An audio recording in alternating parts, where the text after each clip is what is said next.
Good evening, ladies and gentlemen. I hope you're all relaxed. Why shouldn't you be? You've probably had a long, hard day. And I'm sure watching a good story is a perfect relaxant. And if it's well written, it brings us a character or situation that gives us more insight into ourselves or helps us forget ourselves. Though you may not make a hobby of collecting short stories the way I do, I know you make a hobby of enjoying them. Now take this story. Do you see that string of blue beads?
Yes, Mrs. Anderson, this is the finest string of beans I have in the shop.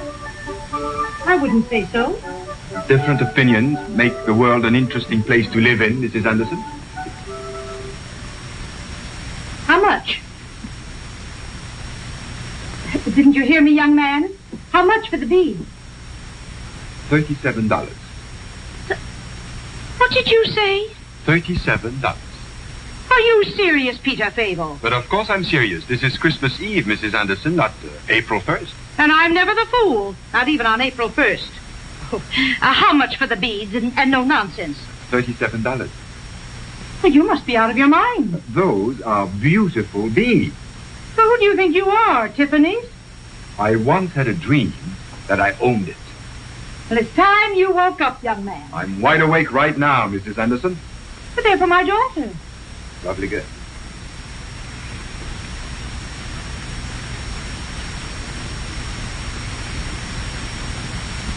$20. 37. 25. 37. I've come up. I can't come down.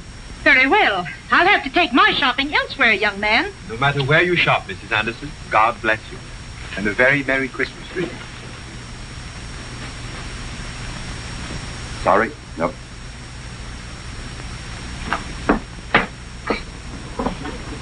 Merry Christmas. You lost a customer. Don't take any bets on it. Well, why did you tell her $37? You were saying $27 before. I know. I don't understand. Put them on. Why? You'll see. They're so clear. So blue. You admire them, don't you? You know I do. I fell in love with them the first minute I saw them. Well, that's the reason the price jumped from 27 to 37. Maybe I'm not very bright today. Now, those blue beads belong on you, Marilyn. No one else. Peter. Listen, you're in business to stay in business. But I'm also engaged to be married. Oh, we'll never pay bills this way. You look so lovely in those beads.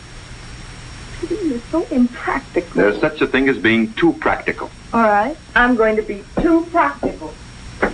And you can say that standing close to a romantic night. He doesn't belong in the 20th century. That's what's wrong with the 20th century. It needs a little more of the 14th.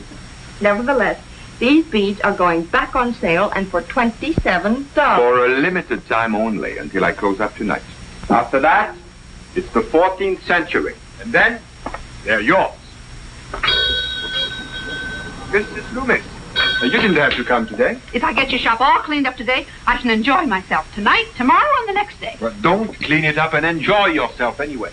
Oh, no, Peter. My conscience wouldn't let me.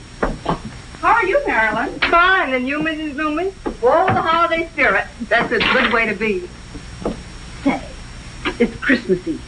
Why don't you two go out and enjoy yourself?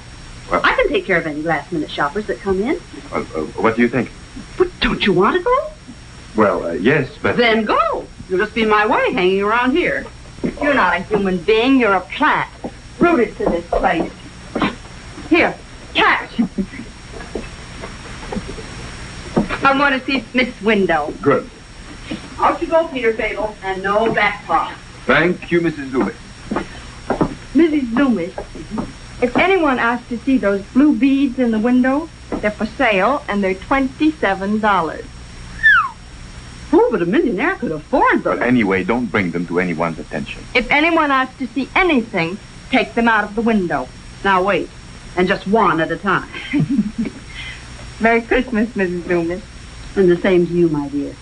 And may the next Merry Christmas be to Mr. and Mrs. It will be. Way before next Christmas. Goodbye. Enjoy yourselves.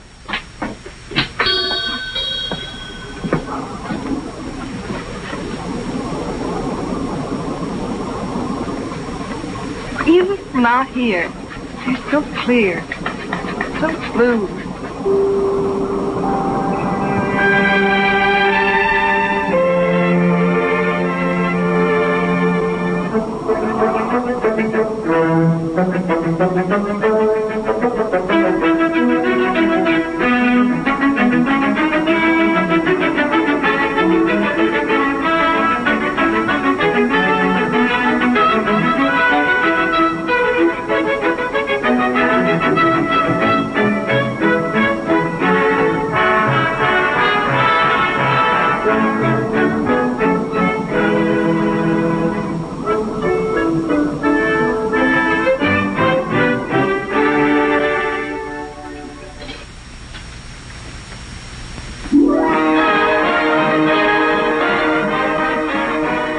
Maybe we're crazy. Why? Ice cold sodas on a nice cold night. When you're crazy in love, it's nice to be crazy about everything. I'm worried about us, Marilyn. Why? 4 months, and we still haven't had a real argument. Well, we could start in now. I can't think of anything to argue about. I can. What? You're for the Giants and I'm for the Dodgers. That sounds promising. The Giants are the most overrated team in the National League. Fighting words. But when you say it, I can almost believe it. You know, Peter, I always said when I met my man, I'd never say I love you. It's been done to death in the movies and in stories. But now all I want to do is say, I love you. I love you. I love you. And it sounds original, as though I invented it. I guess it's the way those 3 words are arranged. I love you, Marilyn. And I've just invented it, too. Peter, I'm scared. Scared? I don't know why, I just suddenly feel that way. Well, the trouble with you is things are going along too smoothly.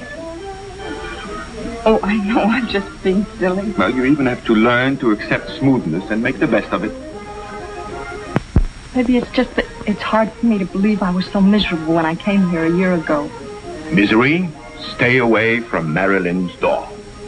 Just always keep that door closed, Peter. You see, Marilyn, the reason we mean so much to each other is no mystery. We don't have anyone close, We had to shift for ourselves since we were kids. To us, a family will mean more than just a family.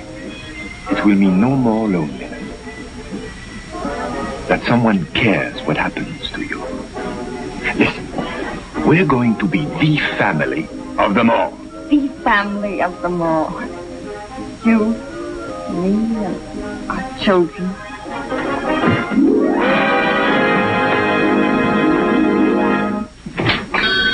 Have a nice time? Couldn't have been nicer. She's a sweet girl, Peter. You're both lucky to have each other. She's the best thing that's ever happened to me.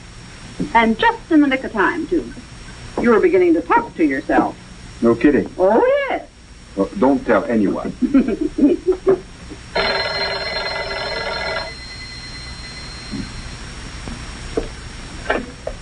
Peter's Curio Shop. What? Oh. Yes. I will. What happened? What is it? Why don't you answer me? Oh, Peter. Why are you looking at me this way? Peter, there was a fire in Marilyn's house. 4 people and Marilyn. What, Marilyn? She was one of them.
Well, Peter?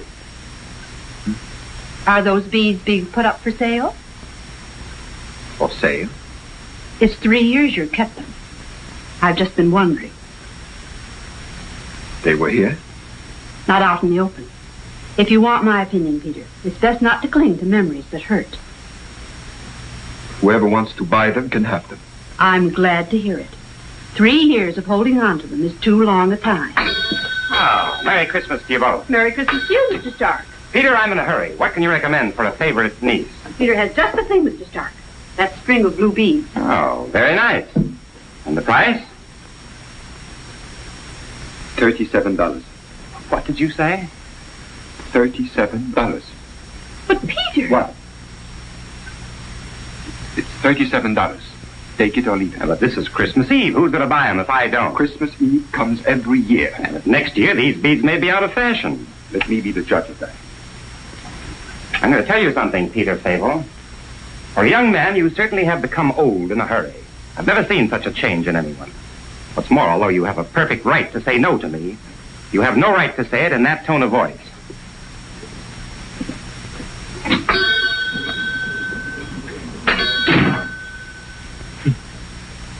Some people expect you to sell at a loss. But they are justified in expecting a pleasant tone of voice, Peter. And you don't want to sell those beads. Admit it. Well, that's nonsense. Will you admit you're driving people away? You know I'm not as diplomatic as I should be. It's not just a matter of diplomacy, Peter. It's a matter of what? of removing yourself from life. When you're not in the shop, you're in your room reading. Books are fine, Peter, but they're no substitute for living. We can't change what we're like. We can always change if we put our mind to it. I just don't have that strength of mind. Oh, Peter. I think it's wonderful that Marilyn meant so much to you. But look at yourself. It's just as Mr. Stark said. You're getting old before your time.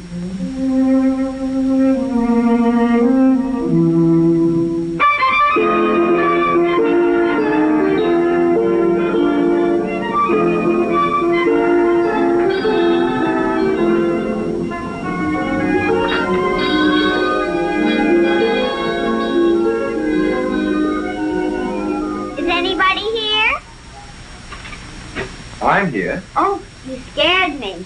I'm sorry. What can I do for you, little girl? You can sell me that string of blue beads. The blue bee? In the window. Yes. They're quite expensive. I have enough money. I want them for my big sister. She takes care of me. My name is Barbara May. There you are. Wrap them up, please. But they're 37. They're $27. Do you have the money with you? Oh, yes. Where did you get it? I saved it up. They're so clear, so blue. Aren't they? Yes, they are. You still didn't wrap them up. Hurry up, please. I want to surprise my sister before she comes home. Here's the money. What? It's only 11 cents. It's all I have. Oh, I'm sorry, little girl. I'll save some more and give that to you, too. I'll tell you what. Come here. Now, why don't we pick out another present for you? One that doesn't cost so much.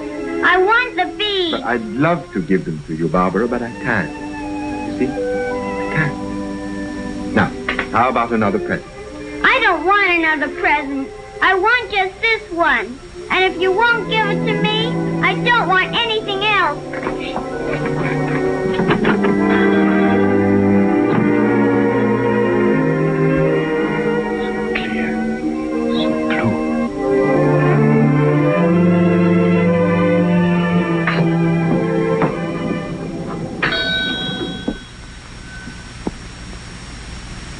Why, those are my beads.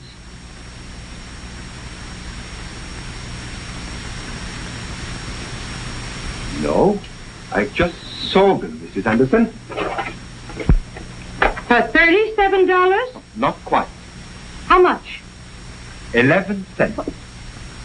What's that? Yes, 11 cents, and I'm on my way to deliver them right now. But I would have given you $11 at least. Well, I guess this isn't my lucky day. 11 cents? And delivering them besides. Goodbye. Oh, Mrs. Anderson, snap the lock when you leave. Thank you. And if you buy anything, there's the wrapping paper. You'll pay me tomorrow.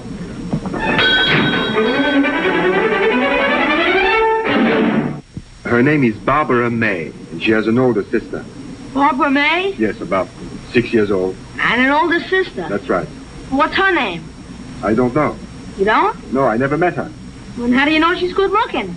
I'm not interested in whether she is or not. You're not? No. Well, come to think of it, I do know her, Barbara. Yes? Yeah, she's my aunt. She lives in Omaha.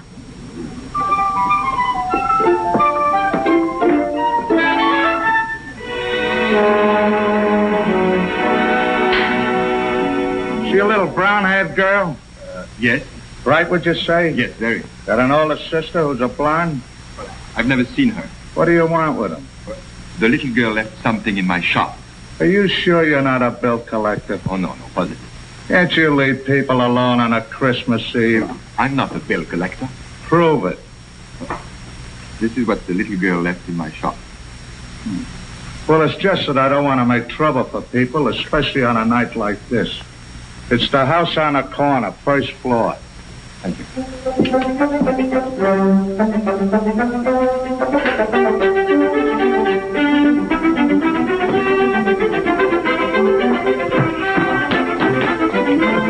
Excuse me. Barbara, come here.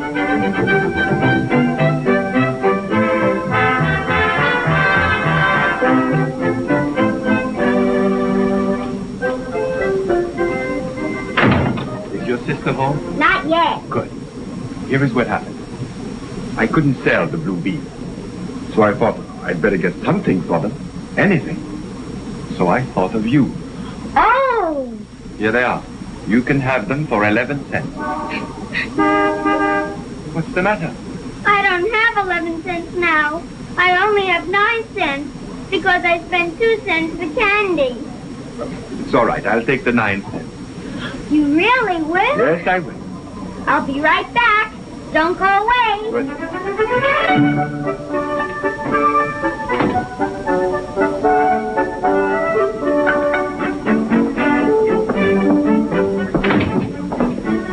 There. You didn't say thanks. Sorry. Thank you. Thank you very much. You're welcome.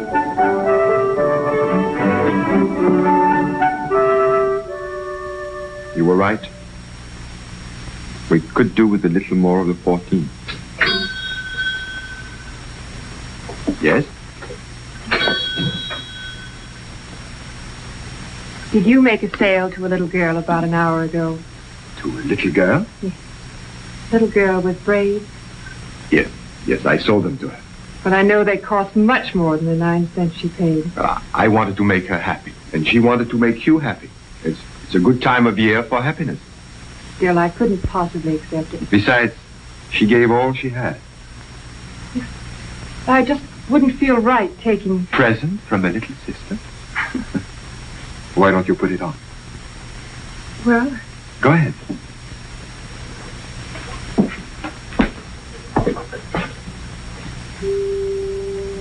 Stones are so clear, so blue. I loved it from the first time I saw it. Thank you. Oh, don't thank me. Thank your little sister.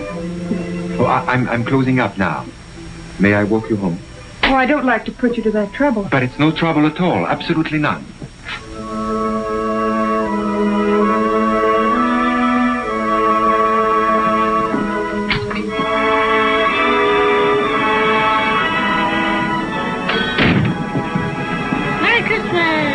Merry Christmas. Merry Christmas. Merry Christmas.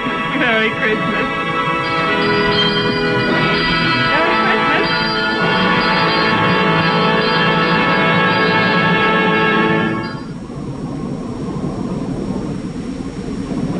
I hope it's the beginning of something nice for those two.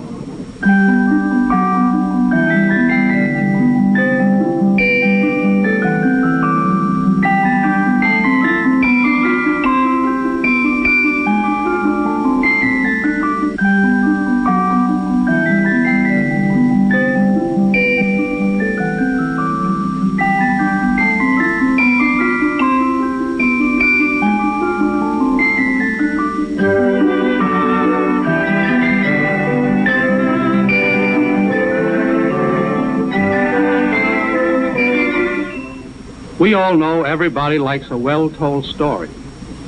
That's why we feel the best way to attract and hold a large, loyal audience is to present stories by the world's greatest storytellers, writers of the caliber of Fulton Oursler, who know how to talk to human hearts. We have, for example, The Golden Key, a hilarious Americana comedy by James Street. It concerns a town ne'er-do-well whose fortunes take a decided turn for the better when the World Series of 1912 is about to begin. Cap for Steve by Morley Callahan probes tenderly and touchingly into the relationship of a father and son who have difficulty in getting close to each other. Bitter Sands by Hans Roosh is an adventure story of an American captain and a beautiful Arabian girl, and what happens when two opposing cultures come into conflict. End of a Season by I.A.R. Wiley tells of a lonely gambler in the French Riviera and his equally lonely victim and how they find the strength to begin life anew. I Am Not a Stranger, a comedy fantasy by James Street, teaches a practical-minded Yankee that myth in a North Carolina town can have practical consequences. Punch and Judy by Christopher Morley is a robust treatment of a young Irish immigrant and how she learned about America from a conductor on her train. And we have also acquired stories of equal merit by other well-known authors, and we shall bring them to you with stars of equal brilliance, all in color. I hope you've enjoyed our story. Thank you for looking in, and for now, good night.